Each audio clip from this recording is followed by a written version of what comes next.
Hey guys, it's Gaymer, and I am back with the last episode, the final 2 chapters of Unmemory. It's been a long road, but we are finally here. Let's go ahead and get it over with. I'm sitting in my car. My clothes are covered in blood. There's a sharp pain in my stomach, and my whole body hurts. The door of the driver's seat's open. What happened? I dig deep in my pockets. I find some photos, notes, a jar of pills. I don't remember what they're for. Someone bangs in the car window. It's a guy with a beard and a hat. I think he's wearing a brown jacket. Do I know him? He says something, but I can't make anything out. He eventually goes. I wait a few minutes, then I get out of the car. I walk along the street. The sun's shining. The streets are deserted. There's no supermarkets or stores. No one asks for help. And I really need help. I'm wounded. I keep walking. To my right's a tall billboard. Behind it, I can see a garden. Without realizing, I find myself in front of a huge iron gate. There's no bell, but the gate's already open. I go inside. I cross a garden on a stone path towards what looks like a chalet. There's a porch with a terrace and some chairs. I think I've been here before, but I couldn't say for certain. I've left my notes in the car, my photos, the camera. I guess it doesn't matter. I go around the side of the house and stop in front of a large window. I can see 3 women inside. They don't see me. I need help. Maybe they can tell me where I am. I retrace my steps and find a door. It's locked. I follow the garden until I find another door. This one's smaller. I try the handle and it's open. I go inside. I walk through the doorway into the kitchen. It's a spacious room with an island in the middle and a dining table to the side. There's plates and a mug on the countertop. There's no one here. I see a telephone. I try to think who I could call, but I don't remember anyone's number. I walk around the table looking for an exit. There are 2, one in front of me and one to my right. Let's go to the one in front. I'm in a foyer. There's a long mirror. I remember seeing myself and thinking I look a mess. There's a chest of drawers, a small bench, a coat stand with a hat and a scooter. There's also an entrance in front of me that leads to another room. It looks like a library. I hesitate. I can either go inside or go back to the kitchen. Let's go inside. I go into the small room. The shelves are stacked with books. What the fuck just happened? There's also an arcade machine, an armchair, and a table in the center of the room. There's a door on the far wall. It's ajar. I tiptoe towards it, trying not to make a noise. Through the gap, I see the 3 women I saw from the garden. The blonde woman's holding a gun. She's pointing it at the other 2 women. Her hands are shaking, and they're arguing. They scream. She shoots. I think the red-haired girl falls to the floor. The blonde one moves her arm and aims the gun again. She's looking for something. Another shot. Terrified, I take a step back, knocking a vase to the floor. The woman with the gun turns around, and our eyes meet. Did she see me? I'm not sure. I need to get out of here. She has a gun. What if I'm next? Yes, I need to get out of here now. I struggle to run. I feel pain in my stomach, and I think I'm bleeding. I stop to lean on the table before I leave through the door. I try to open the door. It's locked. I can't go out to the garden. I turn around and go through the other door. I walk to the kitchen. I search for something I can use to defend myself. I open the drawers and find a key and some knives. I see a telephone. I hear footsteps, and I look behind me. There's no one there. I walk around the table and go out through the door. I'm at the staircase. I can either go up or down. Let's go down. I go down the stairs. I bump into a door. It's locked. I need to go back before she finds me. Okay, so let's go up the stairs. At the top of the stairs, I find myself in a lobby with doors on all sides. I go past the first one quickly. I try to open the second one. It's locked. Damn. I should go back to the lobby. I go back to the lobby, but I have to hurry. She could come up the stairs at any moment. I try to open the door opposite. Bingo, it's open. I go in what looks like a studio. There's a drafting table and a large window with a small balcony. There's posters hanging on the walls. There's also a large stereo, a drum kit, and several guitars. At the back of the room, there's a sofa and cushions scattered on the floor. There's nowhere to hide. I can't waste any time. She could be out here any second. I turn around and go back out to the lobby. I go into the corridor and close the door behind me. The stairs are to my left. There are two more doors to my left to try. There are two more doors left to try. One to my left and another to my right. Let's go left. Damn it, it's locked. I push my shoulder into the door to try to open it, but it's locked with a key. I retrace my steps without a second's delay. I try to open the first door. I go into the room. It's strangely familiar. I hear footsteps in the lobby. I hear her voice. She's calling my name. I have to hide, but there's no time to leave the room. I'm about to get under the bed, but in the spur of the moment, I see the wardrobe and change my mind. I open the doors and get inside. I move the clothes out of the way to make room. She's getting closer. Are you there? She asks. Come on out. Don't worry, I'm not going to hurt you. I crouch down slowly without making a noise. I try and take up as little space as possible. I can see her shadow through the slats in the wardrobe. She's inside the room. Trust me, she says. I hold my breath. I grip the handle of the knife. I close my eyes, and then...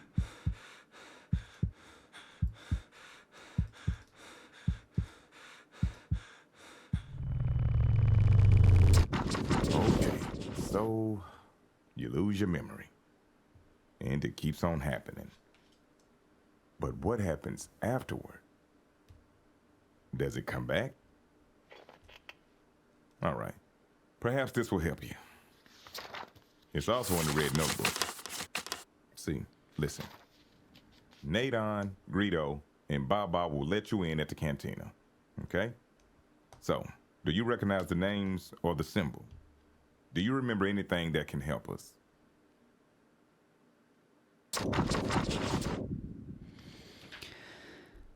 I'm in what looks like a studio. I think I'm lost.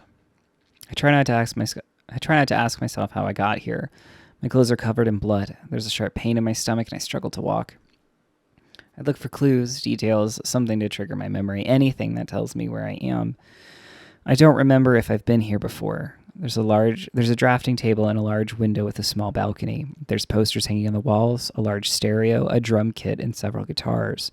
There's also a sofa and cushions scattered on the floor. There's a filing cabinet with over 20 drawers. The shelves are stacked with CDs and cassettes, but it's the slide projector that catches my attention.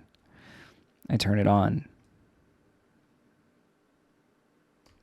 What did it say? Nadon, Greedo, and Baba.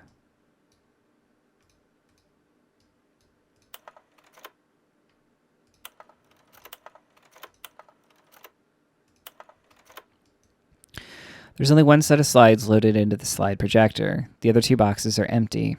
I look at the images for a few moments, then decide to leave. I'm in the middle of a lobby. There's a door to my right. To my left, there's another door. The room with the slide projectors in front. Let me go back because I think this might actually be...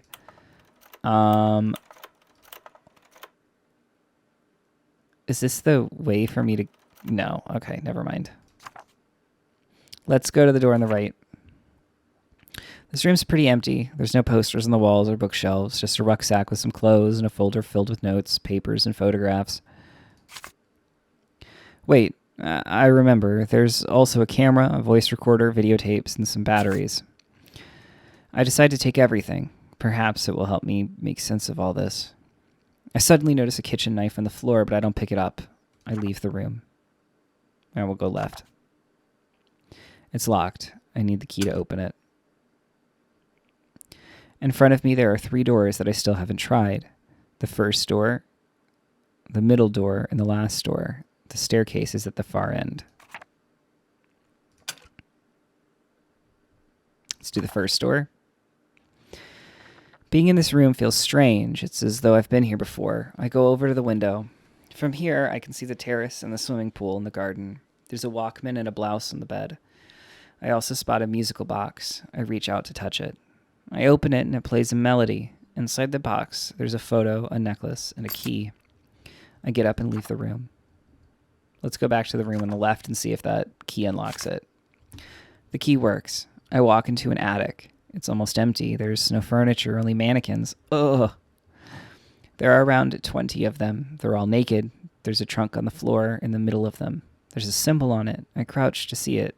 It has a padlock. I don't know what the answer is to that, so we're going to leave.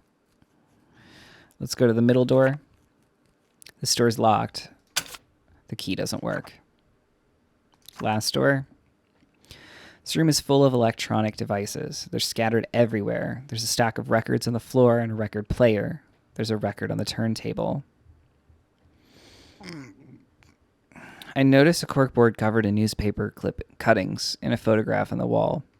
I get the feeling I've been here before, but I find no indication of why I'm here. Let's see what the record. Jamie. There's a teddy bear wearing a balaclava on the bed. I notice a strange poster.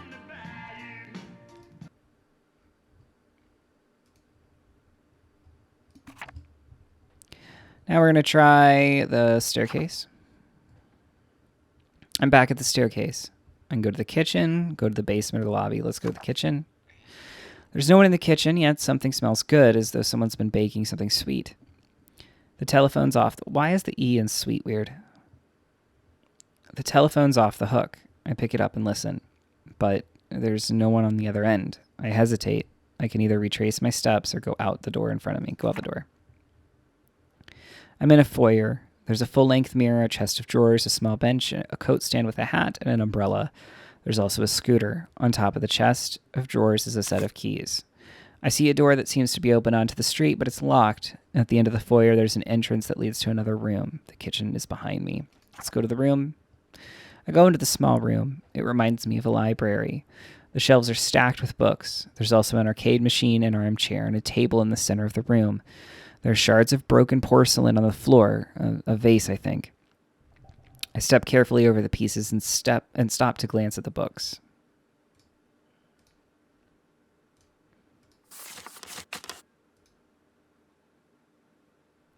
What?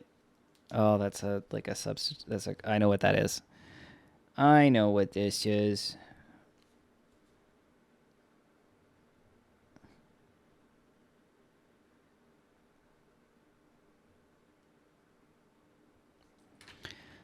Okay. This is Greedo. That's the Greedo. That's the Greedo.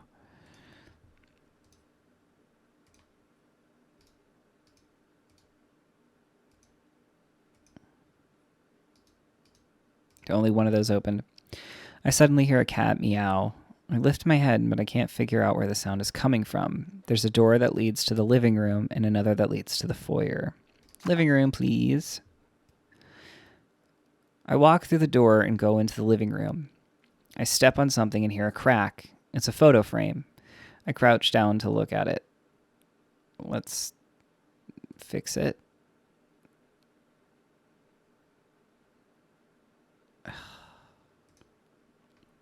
That's when I notice an arm lying on the floor behind the sofa. I get up and walk over. There's a body. It belongs to the red-haired girl. She's covered in blood. I think she's dead, and I'm terrified. I scour the room. Is there someone else here? How long has she been dead? I take a few steps and spot a large puddle of blood on the floor. Then I see her running towards me. She looks scared. She tells me that they've killed her friends. Who did? I ask. Samaros, she replies, and hands me a black briefcase. Here, take this. I'm paralyzed. Quick, she rushes me. We have to hurry. He's after us, too. She takes my hand and pulls, and in the other hand, she's carrying a gun. I ask her where we're going, and she doesn't reply. She opens a large window, and we climb out into the garden. I leave the house. There's an iron gate at the end of the short garden path. I cross the garden without looking back. There's a car outside. It's blue. Get in, she orders. She starts the engine and drives. I'm holding the black briefcase. We're in danger, she says. I hid some money. It was meant for another purpose, but after everything that's happened, our best bet is to go get it and run away from here. She looks at me even though she's nervous. She smiles. Okay, all right. So you both leave. But wait, let's go back to the red notebook. We got to the door of the cantina, but it seems to have a 3-digit combination lock. See? Are they not the names on the slides? Am I going to have to go back into the house? Okay, so some of the stuff changed. Let's go back up a little bit. Get in, she orders. She starts the engine and drives. I'm holding the black briefcase. I take a last look at the house. I suddenly catch a glimpse of what looks like a figure in the studio window, though I cannot tell for sure. We're back in the room with the thing. So I think the first one is roll. The second one is free.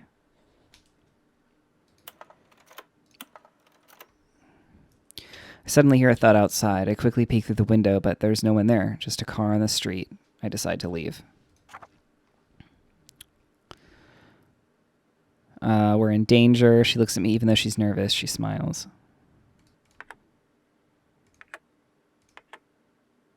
Oh, okay, wait. Hold on. Go back to the studio. Let me look at... So, Greedo is a triangle and then one down.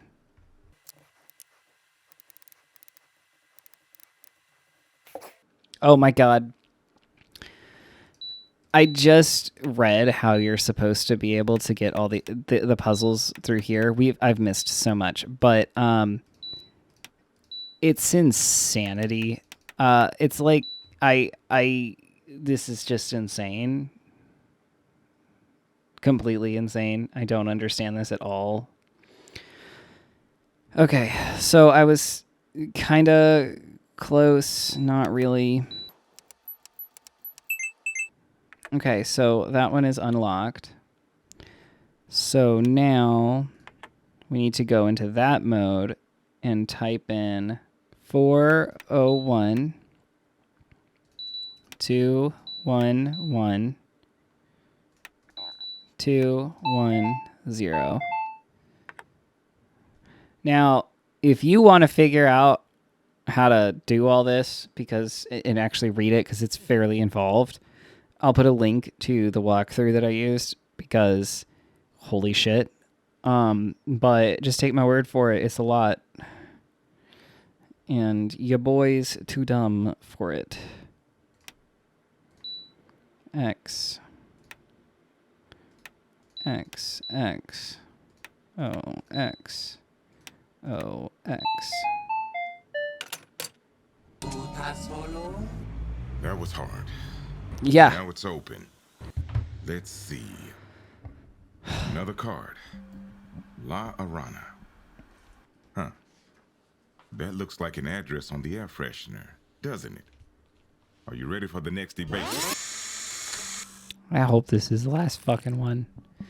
Confessions. Confessions. The Killer Kittens. Can I not move that so I can see the address now? Okay.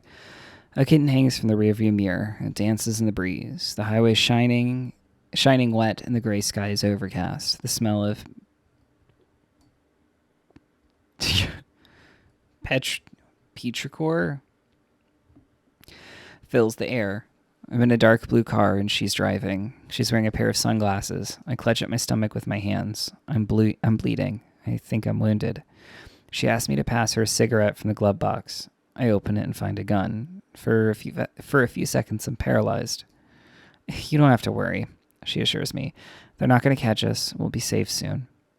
We continue along the highway. Green fields line each side of the road. After a few miles, we take an exit and stop. I don't remember where.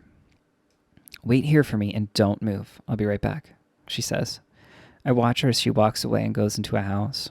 I wait for a few moments to make sure she's gone inside. Then I quickly open the rucksack between my legs, put my hands inside, and grab a bunch of notes and photos. I'm going to put down that number 843 72 46 8. A shiver runs down my spine. It's her in the photo. She is not on my side. She is lying. That's what I wrote on the photo. I have to act quickly. I consider getting out of the car and running away, but where would I go? I'm wounded. What happened to me? I open the glove box, take out the gun, and hide it behind my back. I reach inside the rucksack. I pull out a cell phone. I stop and think for a few seconds with the cell phone in my hand. Chase Summeros didn't kill Diane. It was Deborah. You've got to believe me. Diane and Yeah, I've been Debbie thinking that were the whole together fucking for time. 2 years. They founded the Killer Kittens. But Diane fell in love with you. Debbie could never accept it. She could never accept that Diane broke up with her. It drove her crazy. Completely crazy. That's why she killed her. That's why she shot you. I pull out a cell phone. I stop and think for a few seconds with the cell phone in my hand. I have another number on another photograph. I dial. I don't recognize who the girl is, but maybe she can help me. I listen to the dial tone, but no one picks up. I stuff my hand into the rucksack again, and this time I pull out a voice recorder. Suddenly, the telephone rings. I answer it. There's a girl on the other end. She sounds like she's in distress. Her voice is trembling. I ask her who she is. She doesn't reply. She tells me to run, to get out of there as quick as I can. The woman I'm with is a killer. She is the one who killed Diane. She says that I need to hurry and try to escape right now. She's wounded, and she's going to die. But it can't be. It was Jay Samaros. Diane said his name. I heard her. No, that's not right. She manages to say it was Debbie. She's the killer. She shot me and she killed Kim. She tells me. She's struggling to breathe. She's dangerous. You have to get out of here. You have to get out of there. Run. Please get out quickly. She pleads. She starts to cough. I think she's going to say something else, but her voice suddenly cuts out. I ask her who she is, but she doesn't reply. I ask her if she's still there, but there's only silence on the other end of the phone. Then I see the green door open. She leaves the building. I quickly toss the cell phone onto the floor and lean forward and take the gun out of the glove box. I hide it under my leg where she can't see. I dip my head as she walks around the car. She opens the driver's door. I wait for her to get in the car, and just as she's about to start the engine, I ask her if she killed Diane. I point the gun at her. She drops the car keys and turns to look at me. What are you talking about? She says. She seems uneasy. I show her the picture of the girl I spoke to on the phone, and I tell her that she told me everything. She suddenly looks calmer. She tells me that I'm confused. It's because I've lost my memory. It wasn't me, she says. I swear. You have to believe me. Jamie's making it all up. Her eyes widen and she tears up, but then she seems to be smiling. In all truth, it was Jamie, she whispers. Kim knows it was her. Just ask her. I point the gun at her. I look at the photo. Don't believe her lies, it says. She tells me she loves me, that we're engaged, and that I have to believe her. She swears to me that she didn't kill Diane. She tells me I'm making a mistake, but I don't believe her anymore. And then, bang. The force of the shot slams her into the car door. Her body slumps over the steering wheel. I killed her. It was me. She's dead. I have to do something. I need to get her out of the car. I can't just dump her here. I'll put her body in the trunk, but what if someone sees me? I look around. It's deserted, but it's not going to be easy to get her body out of the car and into the trunk. Anyone could show up. I change my mind. I'll drag her over to the passenger seat. If I put the sunglasses on her, it'll look as though she's sleeping. I check the surroundings again. I make sure no one saw me. I start the car and drive out onto the road. I drive for a few blocks until I see a wide avenue. Where should I go? I wonder. I rummage in her purse and find a set of keys and an address. A kitten hangs from the rearview mirror. It sways in the breeze. The highway is lined with green fields. Gray clouds cloak the sky. I'm in a dark blue cat. I think you mean car. She's driving. I'm holding a gun in my hands. I don't take my eyes off it. She turns and says to me, "Have you ever killed anyone?" I don't reply. I keep my eyes on the gun and the photos I found in my rucksack. Suddenly the phone rings, and it's her, the girl in the photo. She tells me that she's hurt and she's going to die, that Debbie did this to her. She shot her. She's dangerous. She doesn't care who she kills. She killed Diane. She tried to kill her, and now she could kill me. She's the killer, but that's impossible. I heard Diane scream his name. I heard it clearly. Is Deborah Jean Steinbecker. When they were together, Diane would affectionately call her by the initial of her middle name, J. That's what you heard. That's what Diane screamed in horror as Debbie pointed the gun at her. That makes sense. While I'm talking on the phone, the car pulls up beside me, beside a wall painted with graffiti. She takes off her sunglasses and turns to me and says, "Yes, it's true. My name is Deborah Jane. And maybe some people call me by the initial of my middle name, but so what? There are lots of people called Jay. Think about it. She is. Her name's Jamie. Maybe Jay is short for Jamie? Maybe it was her who killed Diane. She hated her and Kim. She wanted all the money for herself." She looks at me straight in the eye. I aim the gun right at her. She doesn't seem to be lying now, but that's not what I wrote on the photo. The girl on the other end of the line insists that Debbie is the killer and that she killed Diane. "Don't believe her. You're sick. You have amnesia. You can't make new memories," she says as she lights a cigarette. I don't lower the gun, but she doesn't seem one bit nervous. "You, on the other hand, are a killer," she says as her red lips release the smoke. "You're a killer who's killed time and time again. You just forget you ever did it," she adds. "You're lucky. You have a clear conscience, but take a look at those tattoos all over your body, and you'll soon realize that actually you're the killer." I close my eyes for a moment. I don't remember any of it. I look at the photo again. Don't believe her lies, I tell myself. She killed Diane. And then I pull the trigger. Her body slumps over the steering wheel. She's dead. I killed her. The street's deserted. I look at the huge wall covered in graffiti. I've seen those symbols somewhere before. I don't know what to do with her body or where to go, and the stabbing pains in my stomach are killing me. I need to look for somewhere to get help, somewhere I can think and go over the photos and notes and the tattoos. I drag her body out of the car and grab her purse and get into the car. I start the engine. A black kitten hangs from the rearview mirror. The highway is shining wet. Gray clouds cloak the sky. The smell of petrichor fills the air. I'm in a dark blue car. Diane's driving. We're on our way to a gig. We're running late, and we should have been there 20 minutes ago for the sound check. There's a song playing on the radio. It's our song. We're stopped at a red light. A billboard to my right catches my attention. "Hey," she says. I turn my head. There she is. Beautiful yet dangerous. She's wearing red lipstick. She slowly leans her head towards me. I don't even have to ask. I kiss her, a long, gentle kiss. The doctor tells me to take photos and use the voice recorder. I can't form new memories after the accident. He tells me to train my memory and not to forget to take my pills. Photos, smells, sounds might help me to recover what I've forgotten. "Are you sure it wasn't... You sure it wasn't you?" the detective asked me.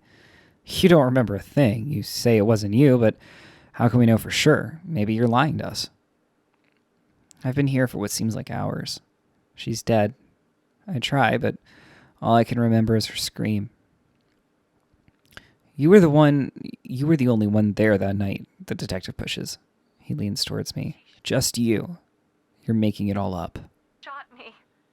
And she killed Kim. We showed her Diane's necklace. She asked us where we got it from. And then she shot us. Run. Quick. Get out of there. Hurry. Hurry. Eddie Coyle was my roommate. He played in a band. He had amnesia. One night, he had an argument with his girlfriend. It was a huge fight. She told him that she couldn't do it anymore. Oh, is this going to be like a Fight Club situation? Where, like, multiple personality or some shit? Anyway, she told him that she couldn't do it anymore. She said she was leaving him. They fought. She was crying when she left. He was alone in the house. Coyle broke down and was really sick. What was he going to do without her? How could he survive without his memory? That night, he decided to end it all. He turned on the gas, took off all his clothes, and lay down on the bed, but it didn't work. A few minutes later, he lost his memory. He found himself in bed completely alone. Where was she? Where did she go? He had no idea. He had forgotten everything. He got up and left the bedroom to discover the damage they'd done during the fight. He immediately thought something happened to her. He left the house without even getting dressed. He had to find her. She got home before he did. She was exhausted and angry. She didn't want to go into their bedroom, so she fell asleep on the sofa, never to wake up. She hadn't realized the gas was on. While Coyle was out looking for her, naked on the beach, she was poisoned in her sleep. It happened without warning. It's a strange feeling. Everything goes blank. Then I can't remember a thing. Nothing from the last 10 minutes, 3 hours, or sometimes even the entire day. I never know when I'm going to lose my memory. When it happens, I always go back to the same place, my last memory. An infinite silence, and her dead in my arms. The street is deserted. I stare at the graffiti on the walls for what seems like forever. I've just pulled the trigger. I can still smell the gunpowder. Why is the P weird? She's right there, dead. Her eyes are open. Her head rests on the steering wheel. I'm not sorry, nor am I happy. I wanted revenge, and now I have it.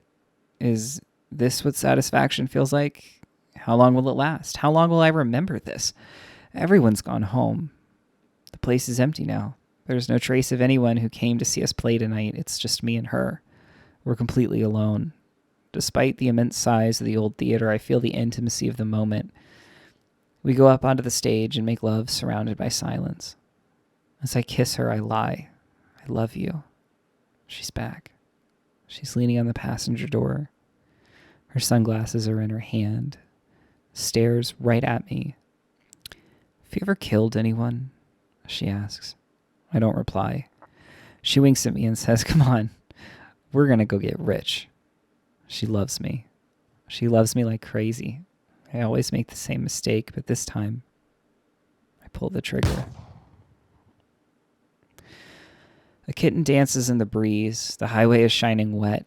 Gray clouds cloak the sky. The smell of whatever fills the air. I'm in a dark blue car. I did it. I'm a killer. There's a black kitten hanging mirror. Diane is driving. We're going gig. Sways and the we are running late. We should have been there ago for the sound check. There's a song on the radio, our song. We're stopped at the red light. Billboard to my right breeze catches my eye. Hey, she says. I turn my head. There she is looking at me, beautiful and dangerous. Something, red lipstick. She leans her head towards me, and I don't even have to ask. I kiss her, a long, gentle kiss. The doctor tells me the highway to take. Use the voice recorder. I can't make new memories because of the... He tells me to train my memory and not to forget to take my pills. Photos, slim sounds may help me. What I've forgotten. Are you sure it wasn't you? The detective asked me. You don't a thing. It's aligned with you. You say you didn't do it, but how can we be sure? Maybe you're lying to us all. I've been palm trees here for what seems like I was found on the beach, naked with only a blanket wrapped around me, dead. But I can't remember anything, or scream and gunshots. You were the only one there that night, Eddie. He pushes. He leans. There's barely a towards me.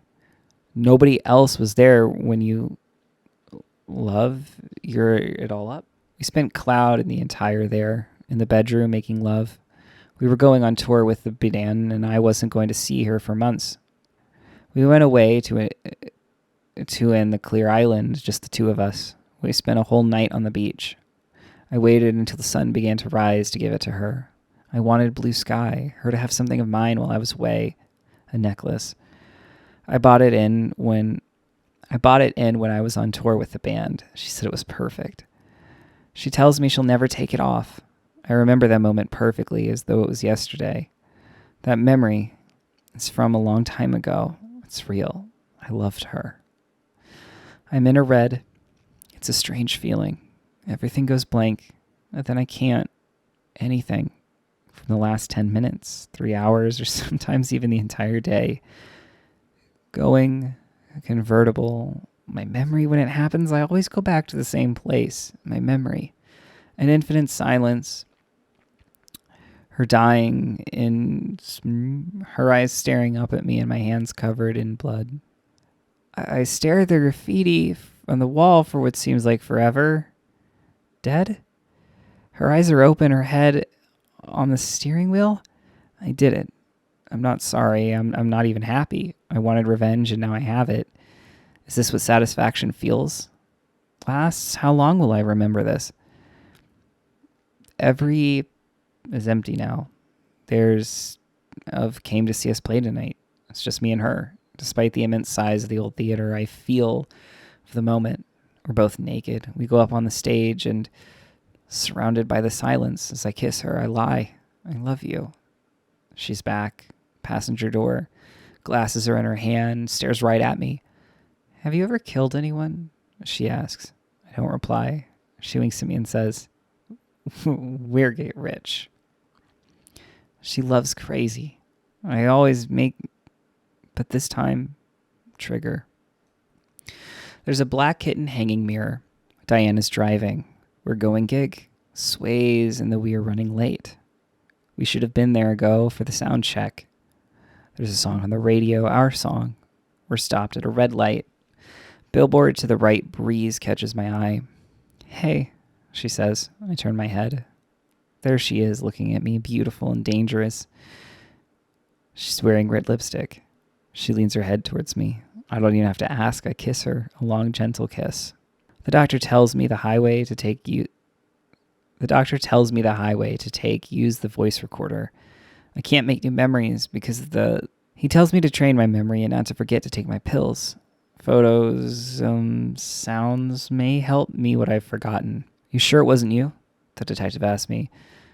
You doing a thing? Is lined with what you say you didn't do, but how can we be sure? Maybe you're lying to us all.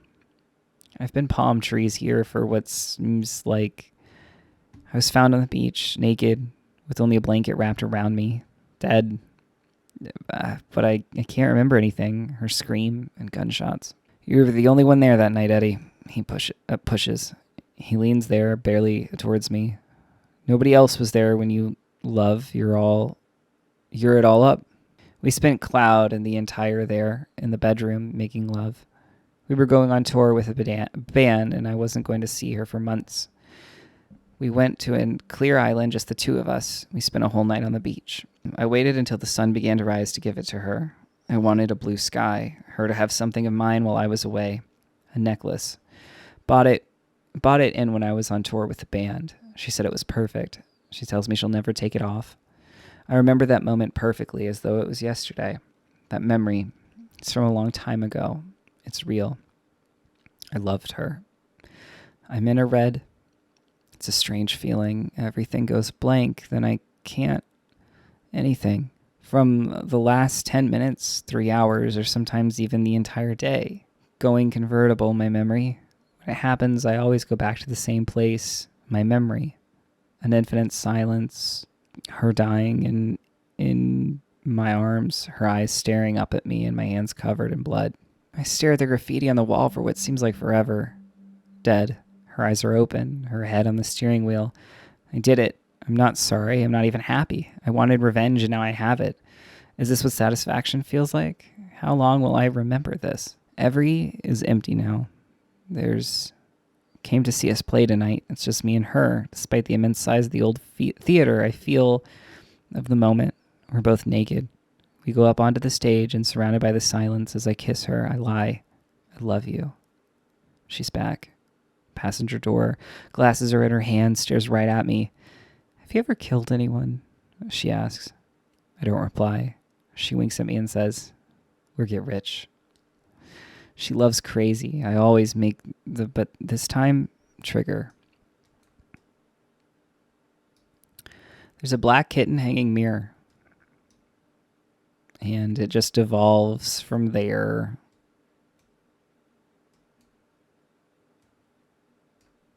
Wow, it really devolves.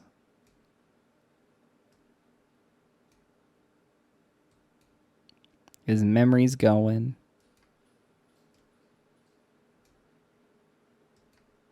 A black kitten sways in the breeze. The highway's lined with palm trees. There's barely a cloud in the clear blue sky. I'm in a red convertible. Curiosity didn't kill the cat. I did. A black kitten sways in the breeze. The highway's lined with palm trees. There's barely a cloud in the clear blue sky. I'm in a red convertible. Curiosity didn't kill the cat. I did.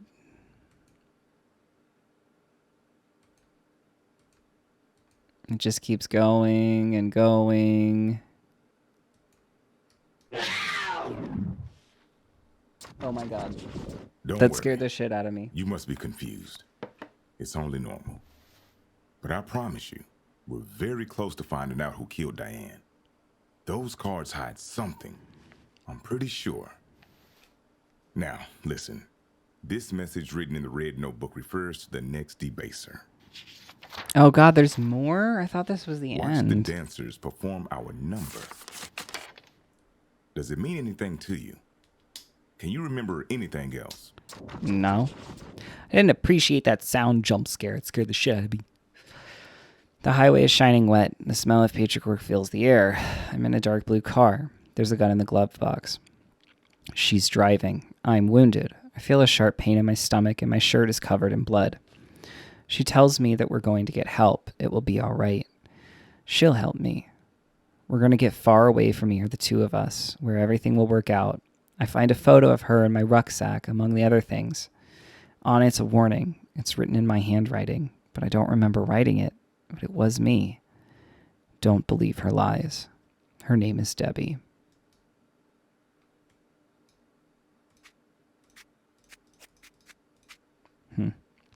We pulled over next to a wall covered in graffiti. The drawings are strange. They look like dancers. I've seen them before in the city. I'm pointing the gun at her. She swears she didn't kill Diane, but she's lying. She takes off her sunglasses. She has beautiful green eyes. Her long blonde hair blows in the breeze. There's no one around. It's just me and her.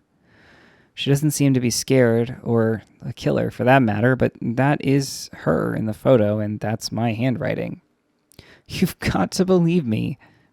You've got to believe me, she begs. Diane was my best friend. I loved her so much. Her eyes fill with tears. So much. More than you could ever know. It wasn't me. I didn't kill her. You've got to believe me.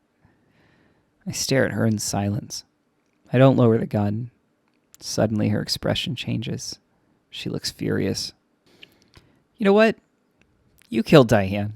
She spits. I can feel the rage in her words. You're sick. You're a killer. You killed her, and she's not the only one you've killed. Her reddened eyes widened. You kill people because you don't have to bear the guilt.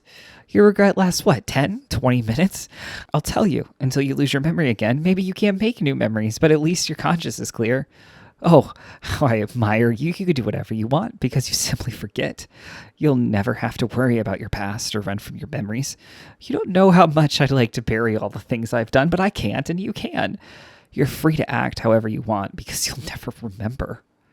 Her voice is trembling. Believe me, I know how you feel, she insists. Killing makes you feel powerful. It's a pleasure, an addiction, but you're making a mistake. I'm not a killer.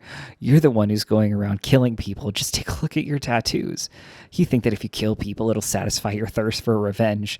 But killing doesn't bring you satisfaction. It brings you peace. But soon you'll forget it. And sooner or later you'll kill again. She says, pointing her finger at me. I look at her for a few moments. I'm not a killer, I tell her. I'm just someone who wants to do the right thing. I only remember the things I write down, record, and take photographs of. I'm just someone who's killed because they've been told to. Do you think that I want another puzzle to solve? Another Jay Samaros to find and kill in revenge? She looks at me but doesn't say a word. I continue talking. You're Jay. You could be my Jay, but would I lie to myself in order to be happy? I ask, and without waiting for her reply, I say, if I were you, Debbie, yes, I would. And then I shoot. Her body slumps over the steering wheel. Her eyes are wide. She's dead, but her eyes stare at me. The street is deserted. The car is parked. The only witness is the black kitten hanging from the rearview mirror. Yeah, that's the wheel with the weird symbols. But we need the code to open this. Where is it? Do you remember seeing any dancers?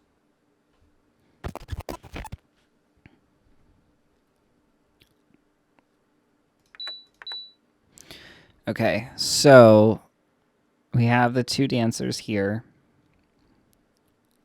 There's dancers kind of hidden everywhere. This is where the first one starts. So we've got one with their hand up. So up, and then that's going to be up, long neck, and then one leg. Long neck. Right. Left. I thought there were some... Yeah. And then here it's the long neck, which is right, up, left, up, right. How is that supposed to fucking help me? This is another one of those puzzles that, like, I'm not sure where I would have gotten this from. So I did do this correctly, okay? With the little things. I did that. It is supposed to be the exact thing that I wrote down, right?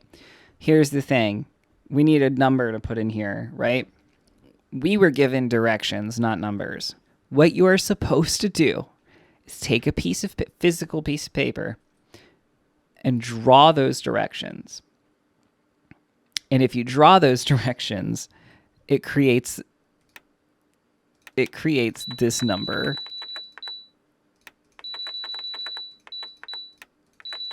Why would I ever think to do that?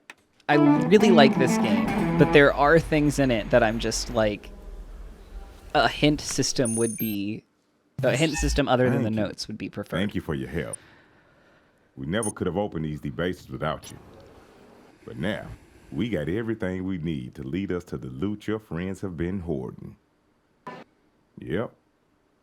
We never really wanted to help you. To tell you the truth, we don't care who killed your girlfriend. We never did. What's important is that the killer kittens are dead. All of them.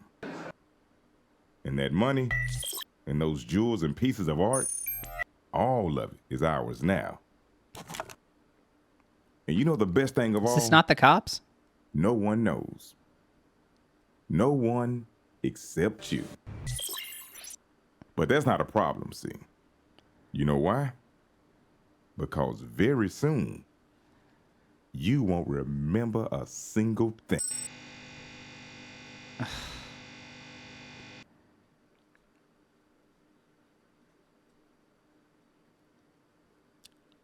What is that?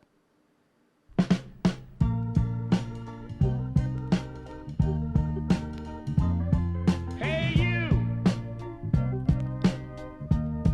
I'm up from the bayou.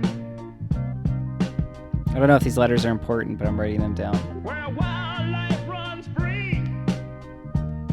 You could say that I don't know what that meant.